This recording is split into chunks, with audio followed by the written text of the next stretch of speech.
Welcome to Meditations, a Stoic podcast, a 12-episode limited series exploring the writing of Marcus Aurelius. Through this work, we will examine the philosophy of Stoicism, how it applied to the life of Marcus Aurelius, Emperor of Rome, and how it applies to our own lives today. Welcome, everybody. I'm your co-host, Devin Kivioya, and I'm here with my co-host, Jared Poirier. And today we're going to be talking about Book 10 of Marcus Aurelius' Meditations. And I think there's a lot in store for us. I think we'll start with some historical background, Jared, if that's where it makes the most sense right now. Yeah, that makes perfect sense to me, man. You summed it up. You saved me even the trouble of having to say my own name, so I've got an easy job on the podcast today. Well, there we go. You know what? I live to make your life a bit easier, man. I appreciate that, man. So I think what we need to talk about today, we're going to talk about citizenship and slavery. They play into each other a little bit because there was a relationship there in Roman law. So I think we'll start with citizenship, which was really complicated in Roman society. There were various levels of citizenship, from full Roman citizen, with a lot of tiers going all the way down to slaves who were not citizens, who didn't really have protection. Mm-hmm. But they did have some status in Roman law, as well as a lot of upwards mobility and the ability to eventually become citizens. So, full Roman citizenship for a very long time was limited to basically free people of the city of Rome itself. And that basically means anybody who was born to a free person. So if I became a slave, or if I was a slave and became a freedman, I was not automatically a citizen. But if I had a child with a woman who was a freedman, then our child would automatically be a citizen. Okay. On a lower tier of citizenship than somebody who was, say, like a senator or something like that. Mm-hmm. What you then saw were agreements with groups outside of Rome as it expanded. So the next level of citizenship would have been Latinii. These were people who it started out as citizens of the Latin League when it got conquered, but that status eventually became not tied to a nationality or ethnicity, and it became a legal status itself. So anybody who was a citizen of a city on the peninsula of Italy outside of Rome received that status. There was even a form of citizenship status for citizens of allied nations or allied countries or empires of Rome. So they even received a form of light citizenship. Most citizenship concerned in Roman law the ability to raise matters in court, own property, the ability to address the Senate if you were male, in some cases, different things like that. It had also included legal protections from things like torture, rape, and things like that. Those protections were not afforded to slaves. So like basically Sorry. like essentially civil rights, right? Like, yeah, pretty basic civil rights. But yeah, civil rights for the most part. They were, like I said, tiered. So I mean, a citizen of the city of Rome had a lot more rights than a citizen of the city of Carthage. Okay, yeah, makes sense. Was actually they burned. So, but the point is, it was complex, and it was really great for some people and kind of great for others, and not really very great for a lot of people. Yeah. So, like, in some ways, similar to, the political structure that we do have now in terms of, like, citizens having rights. It seems like more hierarchical, though. Like, citizenship isn't just, like, a very broad idea at this time, right? It's, certain people are more equal than others, I guess, to borrow from Orwell. And you had to fulfill duties to maintain those rights. Okay. So if you refused military service in a time of need, you could lose your right. Okay. Yeah. If you were a Roman citizen who was taken as a prisoner and made a slave, then under the law, you didn't fight hard enough to maintain your freedom, and you could stay a slave. Okay, but there was... These were not progressive civil rights. Mm-hmm. But there, if you were a slave, like let's say that you were even someone who was taken in a military conflict and forced into slavery, there was an opportunity for you to gain citizenship somehow? Yeah, so slaves were... Roman slavery was a lot different than how a North American person typically imagines slavery. Yeah. Because we see it in terms of what's in our history, which is the chattel slavery of the southern United States. Mm-hmm. That slavery was... it had no form of social mobility for the slaves. It was based entirely on race. Yeah. Completely arbitrarily. Roman slavery wasn't really like that. Roman slaves had a little bit of free time to themselves. They were allowed to earn wages. Mm-hmm. And they could accumulate an amount of money and buy themselves back from their owners.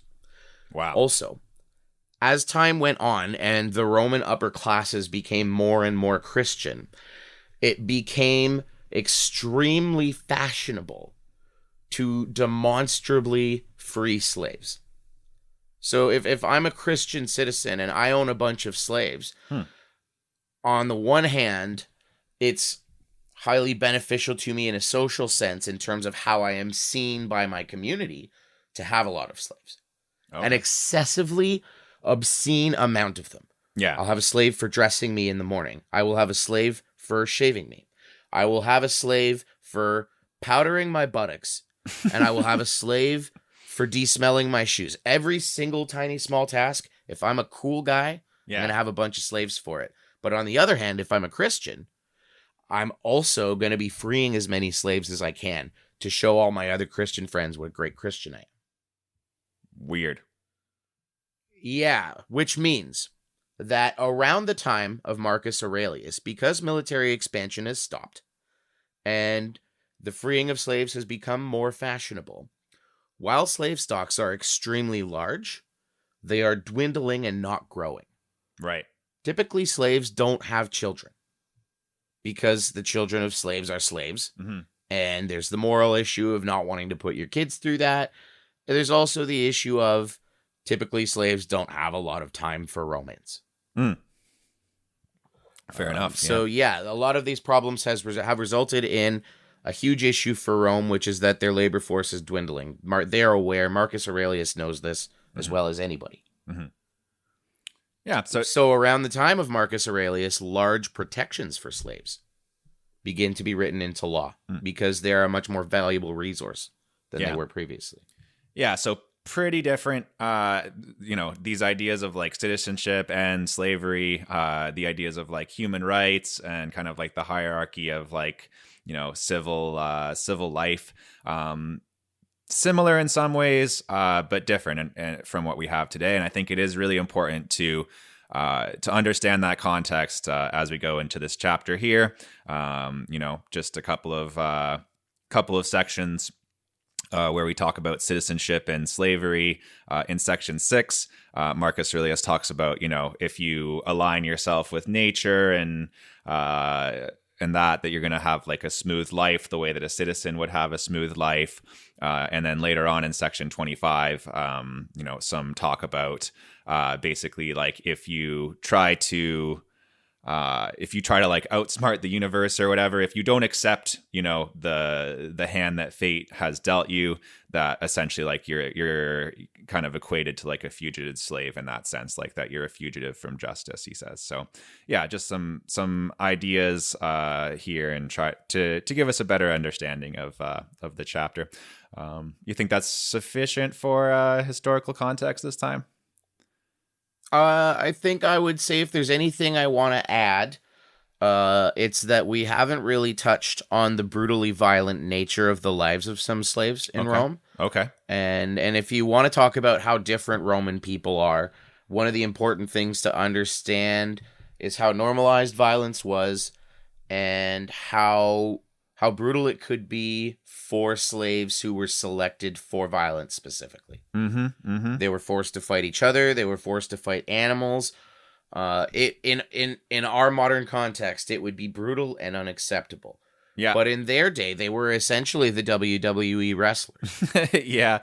And we will actually touch on that as well. Like people who were fighting animals, like gladiator shit and all of that. Like it's very like popular and in like fiction and in movies and stuff like that. So everyone kind of has an idea of that type of stuff. But that was real. I mean, there were people fighting lions and shit. So yeah, Rome was different than what we got going on. Yeah. These people were not like us. Yeah. But nonetheless, I think there's a lot to learn by studying Rome and studying Stoicism. And so let's do that. Yeah. Cool. Learning is good. Yeah. As we always try to do, I think it's always a good effort to try to distill some of this stuff. My go at distilling this week's chapter, your human life is overrated and don't cling to it so much. I think that's kind of the major emergent idea that comes from chapter 10. There's quite a few different ideas coming on, but that's the one that came through the most powerfully to me. What do you think about that idea? I think you're essentially correct. It's an idea he's been slowly building up and nurturing throughout the chapters, right? Mm-hmm. Like it does tie into that idea that he does touch on a lot, about how, you have your place in the universe, and if you fight that, then you're kind of always going to be out of place. Mm-hmm. I'm distilling a little bit and I'm simplifying it down, but he touches on that a lot, and there's a lot of it kind of part and parceled in there, but this is really where it expands outwards, I think, and you see like the real extension and understanding of the ideas. Yeah, and that thing that we've obviously touched on of accepting your mortality. Like I was talking to my wife Masha about this idea, and I was kind of wondering like where it comes from. Like I would say, to diagnose all of mankind, like most people are afraid of death, right? And most people, I think, like, we have like this longing for immortality. I'm just curious, like, where do you think that comes from? Why are we not born accepting the fact that we're going to die and like being happy with that? Why is it that we long for something that we can never have? Like we long for immortality, even though we know that it's something that will never be achieved. Like, where do you think that comes from? Man, that's like one of the central questions of life. If I have to boil it down to something, it's this. Mm-hmm.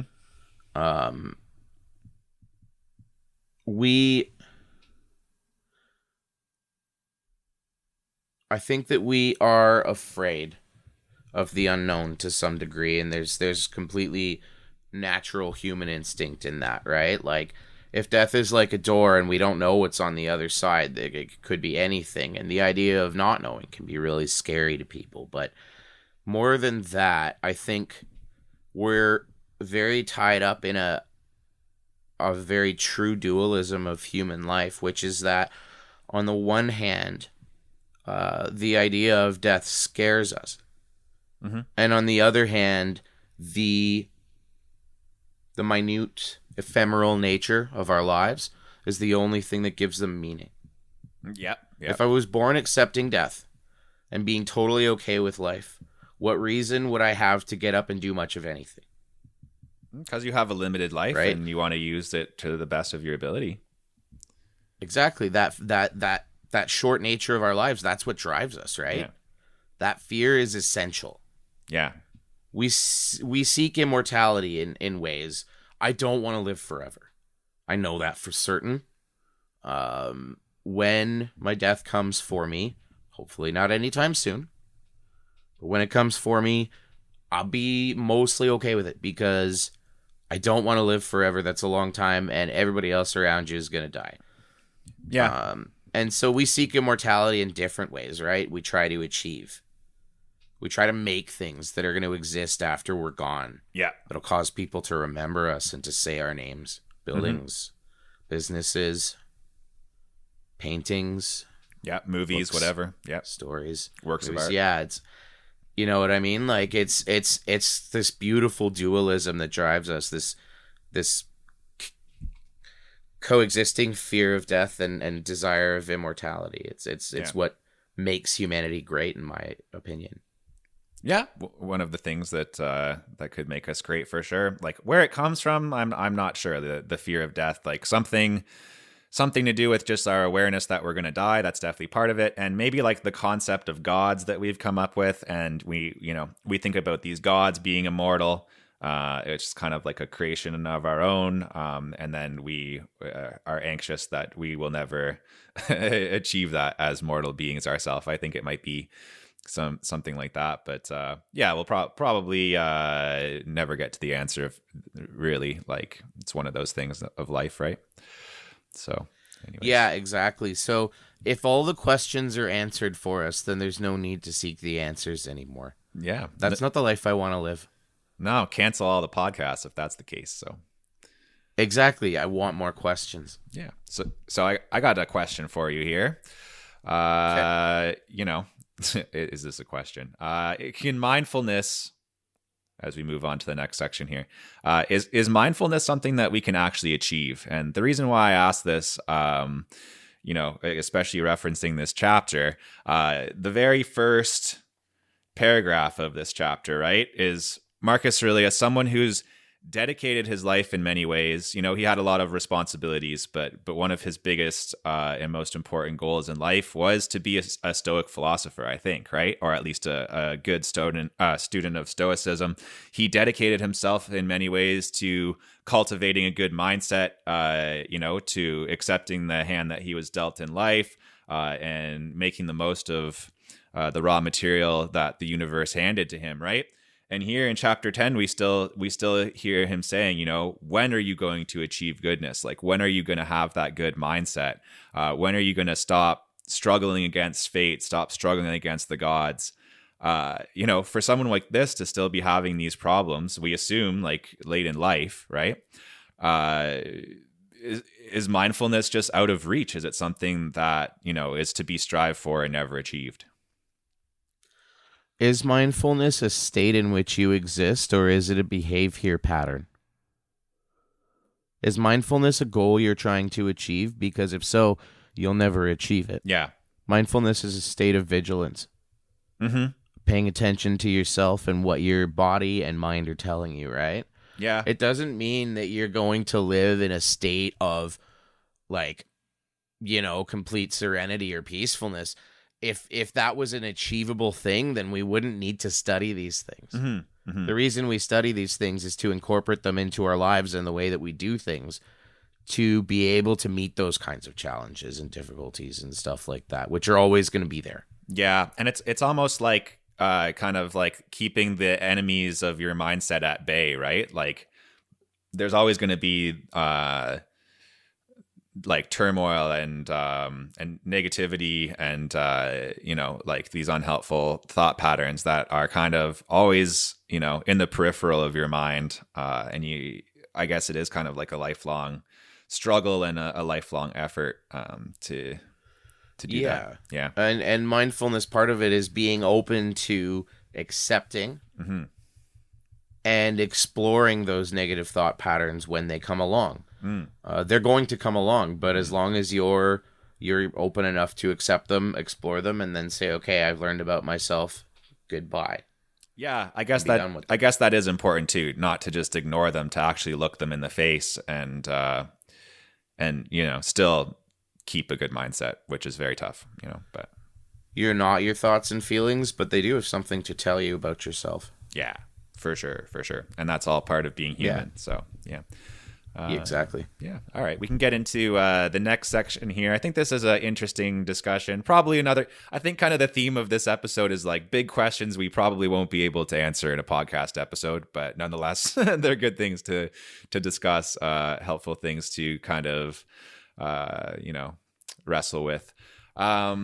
Exploring the questions is as close to good answers as anybody's ever going to get, I think. Yeah, for sure. So Marcus Aurelius talks a lot, not just in this chapter, but in other chapters. I think here it's a little bit more focused on perhaps than in some other places. But this idea of, living in accordance with what nature demands as like a larger thing. So I guess that's kind of like, the fate that, or the hand that fate deals. But there's also the idea of like living in accordance with our own nature, right? So I kind of want to dig into that. Like, what does that mean to you? And is that like, practically speaking, like how do you live in accordance with your nature? Like what the hell does that even mean? Somebody important to me taught me something really helpful a couple of years ago, right? She started by saying to me, if you're not living in accordance with your values and doing what's important to you and being the person that you want to be, then you're never going to be happy. And so she said, you need to ask yourself these questions. You need to find the answers to those things, and then you need to live that way, because if you don't, then this unrest that you have, this unhappiness that you live with will always be there. Right? And I think that's what it comes down to. So like, no matter what anybody says, there's a lot of things there's no objective morality about, or at least not in a clear way, right? Like morality is rarely ever black and white, and there's always complex takes on it, no matter what people say. There's like maybe 4 or 5 things that we can discuss where basically everybody would say that's bad.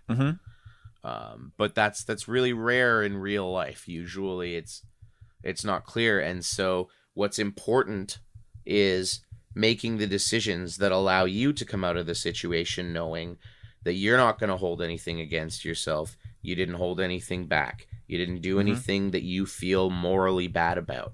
Those types of things. When you examine decisions, one of your first questions has to be, what decision am I going to make that's going to allow me to go to sleep tonight and wake up tomorrow and feel okay with myself? Yeah, for sure. And that's hard. Like it's definitely complicated by, the need to survive in the world that we live in, right? Like I feel like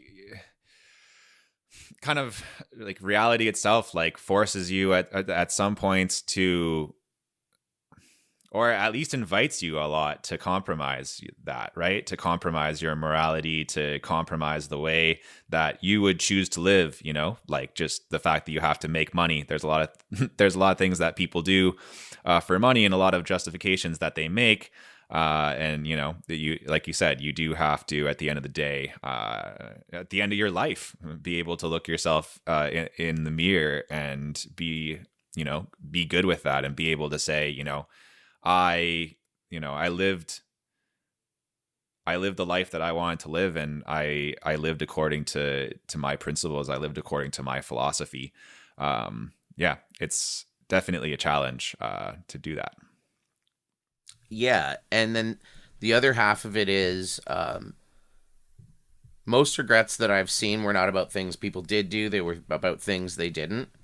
And so, like, living in accordance with your nature also involves valuing yourself enough to take chances on things that matter to you. Definitely. Yeah. At least trying to live up to your potential, trying to challenge yourself, not just accepting like the easy path, but actually like pursuing the more difficult path when you feel like that's something that's inside of you, right? Yeah, I'm going to out myself as a Canadian here, but one of the things that I'm constantly saying Devin, to myself... People have realized by now. A's, they just come right out. I've been told that I've been told that I'm just like quintessentially Canadian. Like people who I meet abroad in Europe or whatever, they know like right away. We're basically Terrence and Phillip. That's all we are. Pretty much, man. But one of the things that I'm constantly saying to myself when trying to decide how I want to do something or who I want to be in a situation is leave it all on the ice. Yeah. I don't want to give myself the chance to say that I didn't do everything I could. Yeah, I like that. Yeah.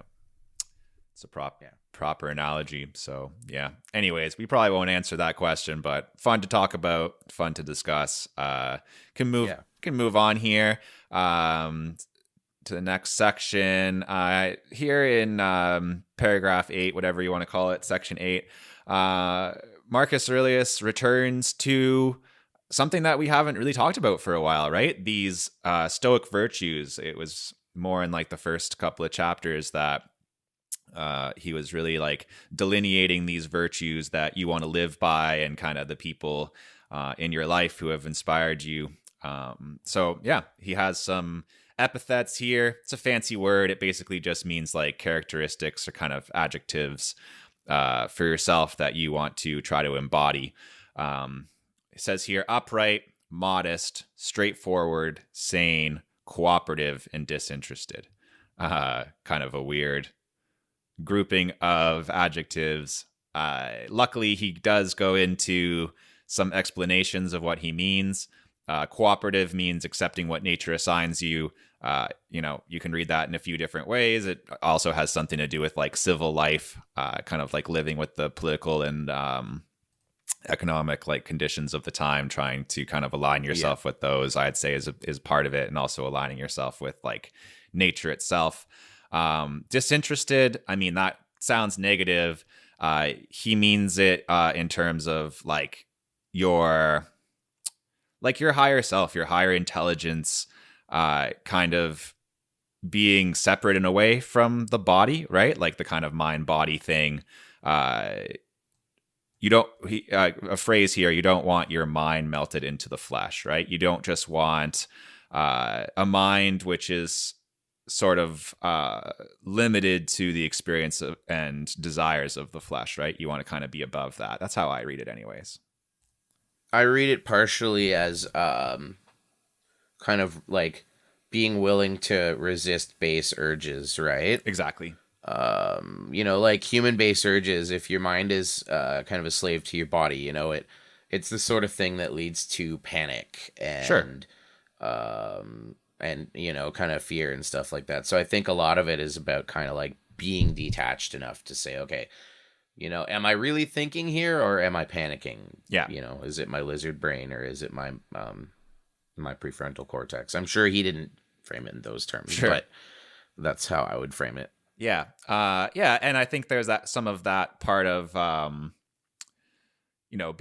mantra of being able to enjoy that, right? Being able to enjoy the pleasures of the flesh, let's say, without being so a slave to them. Yeah. Perfect way to put it.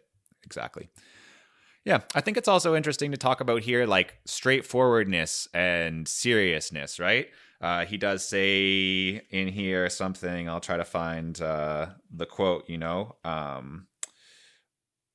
like, when will you let yourself enjoy straightforwardness and seriousness, right? And, that it's possible to be serious and happy is another thing that kind of comes up in here, right? It's possible to be, I would agree, joyful and serious. Yeah. I would say it's often in a lot of ways easier to be joyful if you're serious. Interesting. I know some people and they try very hard to live a happy life, but they're not serious enough to take the time to do the little procedural things that need to be done in life. Paperwork that comes up for government or things of that nature, right? And then those things come back to bite them in the butt and they're not happy anymore because they have all these troubles. But if they had been serious enough to simply stay on top of those things, they wouldn't have had troubles at all. Yeah, it's like doing your taxes, like you could spend all that time that you're supposed to be keeping up on your taxes. You can, fuck off and do whatever, go to parties and get drunk. Eventually that shit's going to catch up to you. Right? Exactly. Yeah.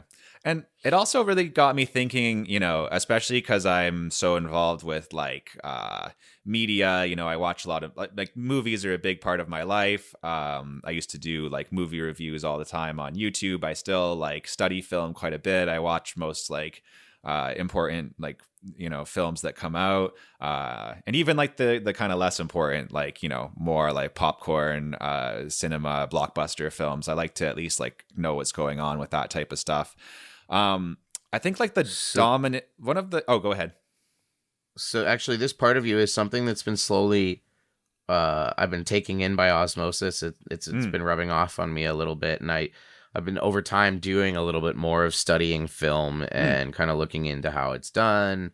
There's some YouTube channels I follow too that deconstruct film a little bit. Cool. So it's all of a sudden now this is something that I've picked up from you. So thank you. Yeah, that's cool, man. Yeah, I think that's enriching activity. Yeah, I think a lot of like maybe even like the dominant kind of I don't know, like mindset or like kind of position towards the world these days is one of irony and like sarcasm. I think that very few people are capable of being sincere these days, to be honest. Like, There's a lot of nihilism, dude. a lot. Yeah. That's what it looks like to me, is that like so many people, like the base of a lot of their beliefs is that it is nihilistic, basically, that there's not really any point. Yeah, and not really like legitimately enjoying anything anymore. Like, and you know, even like to go back to the point of like blockbuster movies, right? Like we used to have, and we still do sometimes, right? Like you still have those characters that are sincere. But yeah, a lot of the heroes now are like, yeah, that sarcastic or ironic thing, and not really. We live in the age of the anti-hero. I would say, yeah, the age of the Deadpool. Yeah. Yeah, it's a good example. Right? Your Deadpools, your Venoms. Yeah, and we might need a Captain America. We might need something like that, right? So, anyways. That'd be nice, wouldn't it? Yeah. So, I just think that that's kind of something to keep in mind, just in the way that, you know, I'm living my life. You know, you don't always have to be smarter than everything. You don't always have to be fucking above it all in that way, where you can't take anything seriously and you don't actually care about anything. Like, I don't think that I see a lot of people live that way. I really do. And I think it's kind of sucks, to be honest. Yeah, I think it's a little bit tragic, right? Like, Mm-hmm. people seem to have forgotten that life only has the meaning that you put into it. And that the world is only good if you make it that way, right? Like, I volunteer with kids and with service clubs. And everybody wants these things to be available for their kids. Mm-hmm. Nobody wants to come out and volunteer for them. It's damn near impossible to get people to do it. The people that do come out are amazing. They're absolutely stellar people. Goddamn heroes. Everyone. But it is so hard now because people just don't see the point. Yeah, and they want the benefit without putting in the work, and maybe they don't realize like where the things that they actually want to enjoy come from, right? Like they come from collective effort and that sort of thing. So exactly, human problems are solved by human minds and human hands working together. Yeah, very true. And you know, definitely Marcus Aurelius would say that's the point of your life, like, is to learn how to live with other people, to learn how to cooperate with other people, right? To learn how to tolerate other people, I suppose. Mm-hmm. Yeah, I would say, like, I would define the purpose of life as to be the person that you owe it to yourself to be, who is also the person that the people around you deserve to be around. Yeah. Yeah, like that's a little bit convoluted, but I mean, it's like, be as good as you can be for yourself and the people around you. I would say it's straightforward. It's just subject to a lot of I don't know, restrictions and complications because life is what it is, right? Like, that's the thing. Yeah. But it's a good goal to work towards, and definitely not something that's just, you know, kind of something nice that you say and put on a t-shirt or whatever, right? It's like something to live by, I think. So yeah, it's specific enough that it's basically become my mantra and my goal. Yeah, for sure. So moving into our next topic here, I do really like this one. I think it's something to discuss, something to pull out of this chapter. Again, something that we haven't talked about for a while on this podcast, you know? So I think it's a good thing to dig into. This idea in Stoic philosophy that you should ignore the opinions of others, that your feelings of self-worth should come from yourself. They shouldn't come from other people. And I really kind of like this analogy, I suppose. That in section 34 here, that it's important to remember in your life that, like, all of these judgments, all of the people who are judging you and everything, like there's nothing permanent about them. There's nothing like really like solid about them, that everything is kind of like leaves falling off a tree, right? So if someone is like criticizing you, you shouldn't think that that's something to put a lot of stock in. Essentially, it's like whether the leaves are criticizing you or praising you isn't important, right? And there's this quote like, what you have is a glorious reputation handed down by leaves. Yeah, it speaks to kind of the shortness of life and how there's not really time for things like that to matter. Those opinions are also like, opinions about you are always temporary. You know what I mean? Like, you know, first impressions are big and people might hold grudges, but like, it's easy to change the way the world sees you. And I know that for a fact because I've been there. For sure. People are fickle, I guess. And I've even noticed this in myself, man. Like, I've definitely judged people, right? And even like people who are very, very close to me, like people who are precious to me, to be honest. I've like judged them in my life very, very harshly. And you know, and I feel bad. I sincerely regret it, to be honest. And I do what I can now to make up for that and to repair those relationships, and I've done a decent job of that. Yeah, I think it's important to keep that in mind, that, you know, the judgments that other people have of you are, you know, kind of temporary and subject to change. And similarly, like the judgments that you have of others, like don't be so harsh. Don't try to make these like final decisions on people that you might regret later, I think is the biggest thing that I take away from this anyways. You beat me to the mark there. Yeah, exactly. Our opinions of people and theirs of us are kind of reflective of natures, right? Like sometimes we dislike people for legitimate reasons and they're not good. But sometimes when we dislike somebody, it's kind of reflective of like a weakness in ourselves. Maybe. Or a specific trigger that we haven't rooted out yet. You know what I mean? Maybe. They mean something. So yeah, and that's kind of like the personal view.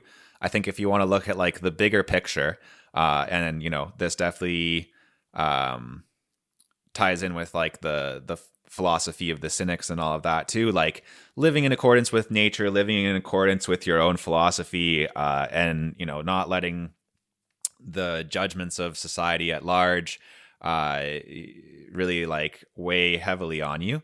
It's important to remember that like some of the greatest philosophers who have changed the world, right?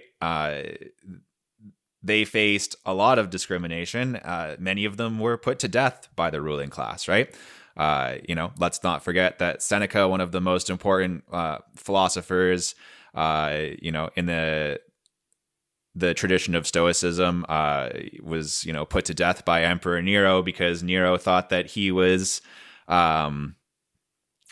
conspiring against him, right? Kind of hilarious to look this one up when you actually find this in the history, that the Emperor Domitian banished all philosophers from Rome, right? Which I'm not sure how you enforce that, but you know, anyone who's reading, get out, I guess. Every time someone asks the question why, the guards come up and grab them and throw them out the door. That's it. You're done. You've been guilty of the crime of philosophizing. Get the fuck out. I wonder if he was specifically talking about those kind of homeless beggar philosophers that you would see at the time. Like maybe he was just trying to clear beggars out of Rome.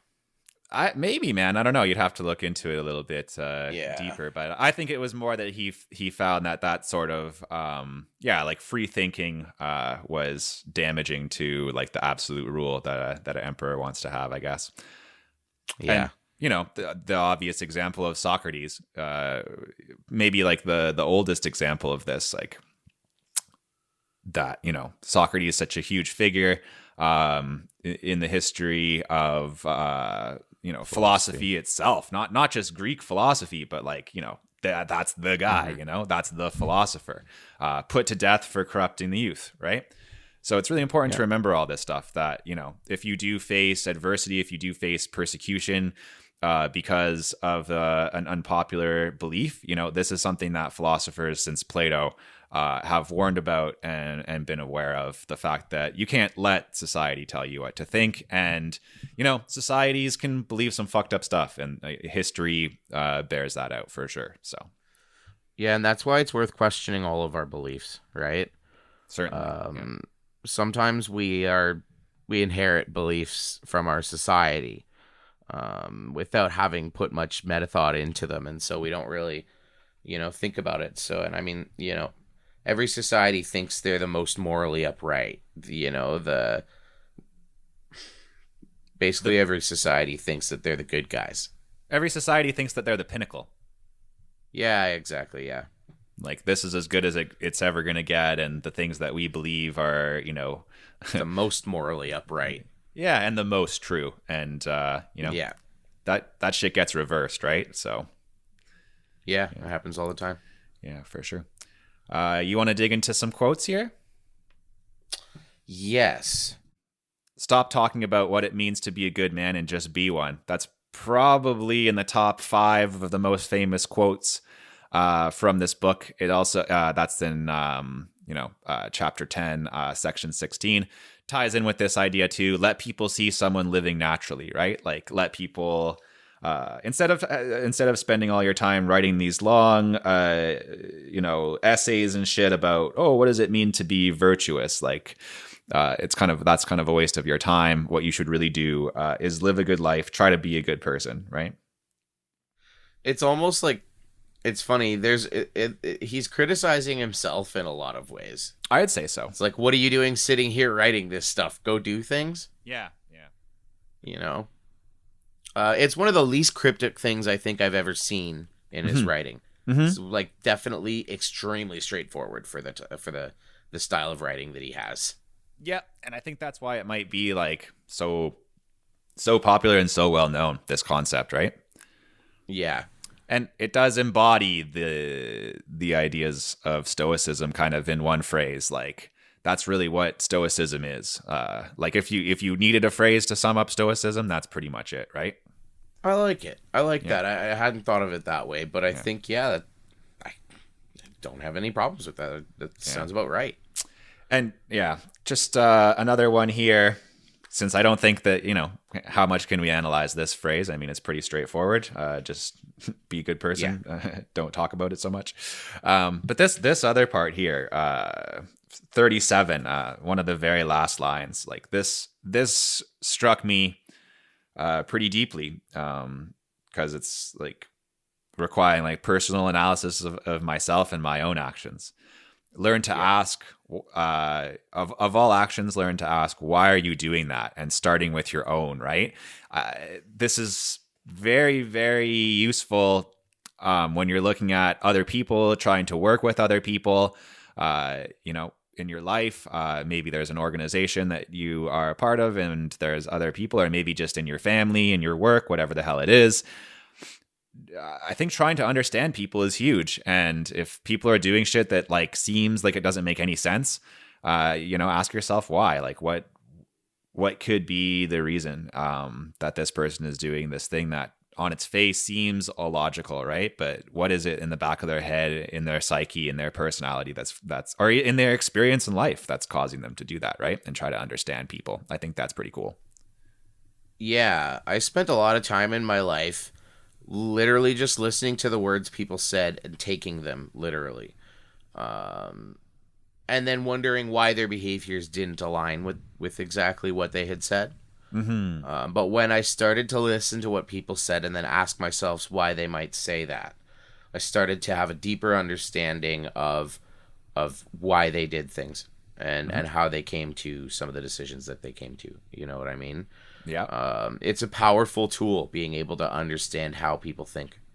Yep. And especially yourself, man. Like, I think if you're, this like very, it's often said, it's kind of cliche, but like the idea that the unexamined life isn't worth living, right? I don't know who said that. Yeah. But Devin Kivioya will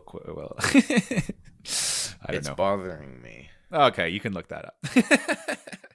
But yeah, that I think if you just go through your life, kind of responding to your urges and like doing what's in, like, you know, whatever is in front of you without analyzing it and kind of going down whatever path without thinking about it, I think that is kind of a problem. And it is giving, like, I think if you do that, you are giving away your free will in a sense. Like, if you're just if you're just living and never asking of your actions, like, why am I doing this, and can I do it better, it can create a lot of problems for you. Yeah, and I mean, without a certain level of scrutiny of our own lives, we're much closer to animals than human. You know what I mean? Like, I think one of the defining factors of humanity is the ability to look at ourselves and our lives and ask questions that are a bit deeper than the simple survival instincts of the world around us. Yeah, for sure. Then you're actually like adding something to the story of humanity, I guess, right? Like, yeah, absolutely. Yeah, I'd say so. All right, I'm good on that. If you want to dig into, you know, applying some of this, the point of the podcast, I guess, applying some of this stuff to your life today, taking these lessons from philosophy. You know, let's in the words of Marcus Aurelius, let's stop talking about what it means to be a good man and let's be one. How can you apply this to your life? First question here. I'll just ask you, man, do you think that you overvalue other people's opinions of you? I think that I used to. Yeah. You know, I went through a phase a few years back where I wasn't doing well. And one of the things that was really at the core of that was a lot of distance that had been created around me with other people. And I started to interpret that as people thinking of me negatively. And so that became a really huge kind of negative feedback thought pattern for me. And I really had to go through a process where I you know, learned to objectify that and detach myself from it, compartmentalize, and just accept it. You know what I mean? When I started to focus more on being in the moment than worrying about what other people thought of me, every moment I was in was just infinitely better. Nice. So, I mean, whenever I see myself or notice myself starting to think that way, the thing that I constantly tell myself is get back into the moment. Nice. Yeah. Yeah. If you lose it, try to get it back. That's a good way to look at it, right? And you probably will. You probably will lose it. Yeah, and always be living in the moment. Yeah. You know, don't worry about what so-and-so thinks of you. Don't worry about, you know, whether your parents are going to like your new spouse or any of that stuff. Just be where you are and do that as good as you can. And you'll get to that other moment later. For sure. And yeah, don't spend all your time worrying about other people's opinion. But I think it is important as well to kind of balance that with, you know, something that you've pointed out to me before, kind of a flaw in my own like personality and shit like that. Like, I don't really take criticism that well from people. I think you do have to balance that. Like, yeah, you shouldn't make you shouldn't derive yourself of self-worth from the opinions of others. But, you know, if like a treasured friend tells you like, hey, this thing that you're doing is fucked and you should probably work on yourself in this respect, you shouldn't ignore them, right? Like, yeah, no, absolutely. If somebody has the courage to have a conversation with you that is that difficult, you really need to seriously consider why they would go so far for you. Yeah, true. Why they would stick their neck out like that, right? Yeah. Yeah. Yeah, because a lot of people, they'll just generally take the easy path. Yeah. You know, I could tell Jared this, but he's going to react negatively, and that's going to be a hard conversation. I might react cause negatively friction, and I don't like conflict or whatever, you know? Yeah, and I've had like, you know, like role models in my life and stuff criticize me in the past, and my reaction to that was negative at the time, but years later you come to find that, oh, they were actually right, and you know, I should have been more receptive to that. So I think like I said, don't put so much stock in especially the opinions of society, right? But the opinions of your friends, I think you should listen to. If you're too worried about the opinions around you, you're not living in the moment, right? But you need to listen to important messages that you're given. And you're definitely not, what we talked about earlier, fucking living according to your nature or whatever, right? If you're just exactly. if you're just doing the things that you think are going to impress other people, and you're just living for that, then you're not being yourself. You're not living up to your potential. You're not being a human, really, even, right? So yeah. Do you think that almost everybody has dreams of being something more? I certainly do. Yeah, I think most people do. Yeah, I do too. Yeah. If you're not living your life, at least trying to be closer to that, you may never be what you imagine you're going to be. Nobody is. Yeah. But if you're not living your life trying to be closer to it, then you're never going to be happy, and you're always going to be dreaming of something more. Mm-hmm. Yeah, I think you can and feel... if you're busy dreaming, then you're not working on your own world. Yeah, and you can feel better about those things. Even if you don't achieve that, whatever your goal is, make that $300 or $300 million film or whatever that changes the history of cinema or whatever the hell, right? Even if you don't ever achieve that, like working towards that goal that you have, you can feel better about yourself, and you can face life that way if you are at least trying to live up to your potential, right? Yeah. And you know the feeling when you hit it, because when people ask you how things are and how your life is going, you're going to have things that you're proud to tell them. True. Yeah. I've been in that place in my life where when people ask me how things were, it was like the most dreaded question. True. Yeah. Yeah. Yeah, that's the struggle of life, though, and to get beyond that, and to get through those struggles so you can face the next struggles, bro. Pretty much, Yeah, exactly. That's definitely a thing that I tell myself in my head all the time. With when I encounter new challenges, generally my attitude is, well, I've been through worse than this, so I'm sure I'm gonna get through this just fine. Yeah, me too, man. I think back to when I lived at Sherborne, Dundas, and I'm like, man, things were worse then, right? Like, you got through that, you can get through this, So you worked hard, man. Yeah, I'm still working, man. Still working. Yeah. The other question here, we won't spend too much time on this. I try to keep the podcast around an hour. So, fears and preoccupations that prevent you from enjoying your life to the fullest. I have a lot of those.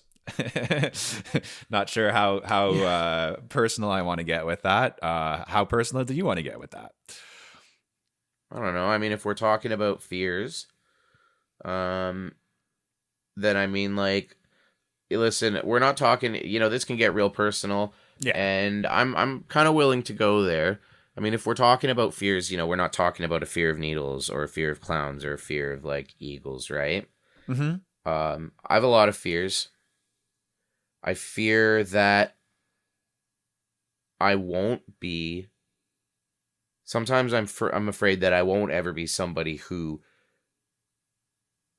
like, really adds a whole lot to the world in a way that's tangible. Mm-hmm. But then sometimes I also worry that maybe the process of realizing my potential and following my goals to the places that they go, that might compromise me in a way that I'm not okay with. Mm-hmm. You know what I mean? What if I have to choose between success and being the kind of person that I want to be? Or success and happiness, or success and family. Like, most people who, you do have to face that reality. That there's always a trade-off, right? And most incredibly successful people, they traded a lot to get there, dude. Like, if you're Elvis Presley or whatever, like, you gave up a lot to be Elvis Presley. Like, you gave up a lot of happiness in your life and fucking normal shit that, they would probably trade it. Marcus Aurelius would trade his life for yours. Like, that's something to remember, right? Yeah, exactly. There's a reason that the metaphor about the deal with the devil at the crossroads is a thing. You know what I mean?